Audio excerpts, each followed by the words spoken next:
Important topic revise करेंगे फटाफट और उसके कुछ इम्पॉर्टेंट क्वेश्चंस पे डिस्कस करेंगे।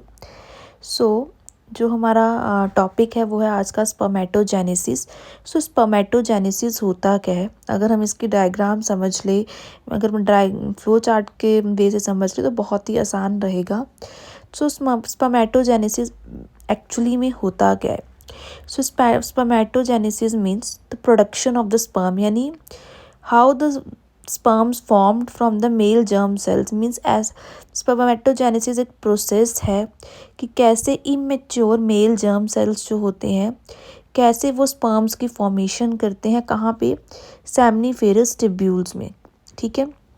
सबसे पहले हमारे पास स्पर्मेटोगोनियम होता है जो कि हमारा डिप्लॉयड इन नेचर होता है, मीन्स उसमें 46 नंबर ऑफ क्रोमोसोम्स होते हैं।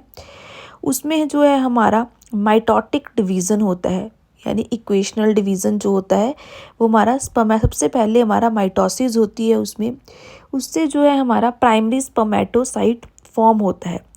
तो स्टूडेंट्स ये बहुत इम्पॉर्टेंट है, प्राइमरी स्पर्मेटोसाइट तक जो है हमारा जो नेचर होता है वो डिप्लॉयड ही रहता है, यानी प्राइमरी स्पर्मेटोसाइट जो है डिप्लॉयड इन नेचर होता है और उसमें 46 नंबर ऑफ क्रोमोसोम्स होते हैं। अब होता क्या है, प्राइमरी स्पर्मेटोसाइट्स में डिवीज़न होना शुरू होती है, यानी मियोसिस होती है।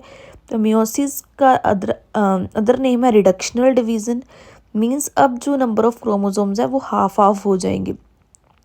तो वो 2 सेकेंडरी स्पर्मेटोसाइट्स में डिवाइड हो जाता है प्राइमरी स्पर्मेटोसाइट। और अब जो है अब हर सेकेंडरी स्पर्मेटोसाइट्स का जो नंबर है वो n और n हो जाएगा, यानी 23 number of chromosomes in each spermatocyte हो जाएंगे। हमारे आगे फिर से मियोसिस 2 होती है, यानी फिर से रिडक्शनल डिवीज़न होती है और हमारे स्पर्मेटिड्स फॉर्म होते हैं।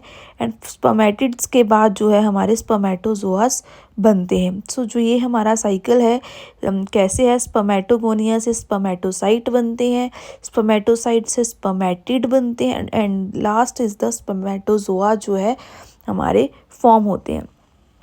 ओके। फटाफट से अब इसके जो इम्पॉर्टेंट क्वेश्चंस है वो हम डिस्कस कर लेते हैं। हमारा फर्स्ट क्वेश्चन है, the process of spermatogenesis initiated by the. Spermatogenesis की जो प्रोसेस है वो कौन सा हार्मोन जो है उसे इनिशिएट करता है, तो वो हमारा फॉलिकल स्टिमुलेटिंग हार्मोन होता है। तो मैं आपको बता दूं कि हमारा एक बहुत ही इम्पॉर्टेंट हार्मोन होता है जो कि है गोनाडोट्रोपिन रिलीजिंग हार्मोन। ओके। तो ये क्या करता है, 2 तरह के गोनाडोट्रोपिन क्रिएट करता है, एक हमारा ल्यूटिनाइजिंग हार्मोन और एक हमारा follicle stimulating hormone. Follicle stimulating hormone जो है स्पर्मेटोजेनेसिस प्रोसेस को इनिशिएट करता है और जो दूसरा हार्मोन है ल्यूटिनाइजिंग हार्मोन वो जो है लेडिक सेल्स पे एक्ट करता है, जो कि हेल्प करता है टेस्टोस्टेरोन की सिक्रीशन के लिए। नेक्स्ट स्टूडेंट्स हमारा क्वेश्चन है कि अगर हमारे पास एक प्राइमरी स्पर्मेटोसाइट से कितने स्पर्मेटोजोआस बनेंगे। तो देखिए आप ऊपर एक प्राइमरी स्पर्मेटोसाइट है और उससे जो है हमारे 4 स्पर्मेटोजोआस फॉर्म हो रहे हैं। तो आपके पास ऐसे भी क्वेश्चन आ सकता है कि अगर आपके पास 100 प्राइमरी स्पर्मेटोसाइट्स है तो आपके पास कितने स्पर्मेटोजोआस बनेंगे। तो इसका आंसर आप कमेंट सेक्शन में ज़रूर दीजिएगा। नेक्स्ट हमारा क्वेश्चन है, एक अडल्ट ह्यूमन में स्पर्मेटोजेनेसिस की प्रोसेस के लिए कितना टाइम लगता है, तो वह 64 डेज़ में कंप्लीट होता है। ओके। करेक्ट सीक्वेंस क्या है स्पर्मेटोजेनेसिस का, तो वो मैंने आपको बताया था। सबसे पहले स्पर्मेटोगोनिया बनते हैं, देन स्पर्मेटोसाइट्स बनते हैं, देन स्पर्मेटिड्स बनते हैं और लास्ट में स्पर्मेटोजोआस बनते हैं। Next, what is the process the release of sperm from Sertoli cells. जब सर्टोली सेल से स्पर्म्स रिलीज होते हैं तो उस प्रोसेस को हम स्पर्मिएशन कहते हैं। ये बहुत इंपॉर्टेंट क्वेश्चन है, बहुत बार एग्जाम्स में पूछा जाता है। नेक्स्ट क्वेश्चन है, टेस्टोस्टेरोन कौन सी क्लास से, हार्मोन की कौन सी क्लास से बिलोंग करता है, तो वो हमारे एंड्रोजन से बिलोंग करता है। नेक्स्ट क्वेश्चन है हमारा, कौन से सेल्स स्पर्म्स को नरिशमेंट प्रोवाइड करते हैं। तो सर्टोली सेल्स जो है जहाँ पे स्पर्म स्टोर्स होते हैं उन्हें हम नर्स सेल्स भी कहते हैं, जो कि है स्पर्म्स को एक तरह की न्यूट्रिशन प्रोवाइड करते हैं। तो सर्टोली सेल्स में स्पर्म का कौन सा पार्ट अटैच्ड रहता है स्पर्मिएशन से पहले?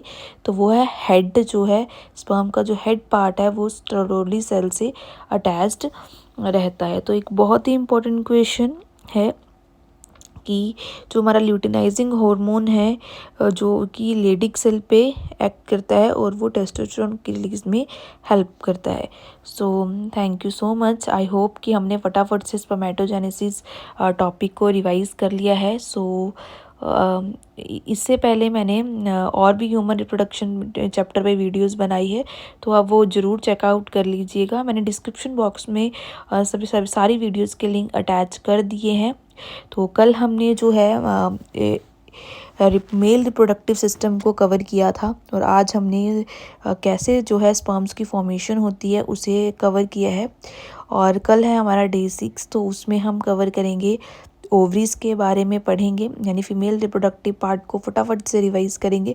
तो ये हमारा बहुत ही क्विक रिवीजन है कि हम बहुत जल्दी जो है छोटे टॉपिक जो है 2 या 3 मिनट्स में कवर कर ले और इनसे इम्पोर्टेंट क्वेश्चन अपने माइंड में रखें ताकि हमें डिटेल में पढ़ने की ज़्यादा ज़रूरत ना पड़े at the end time. Thank you.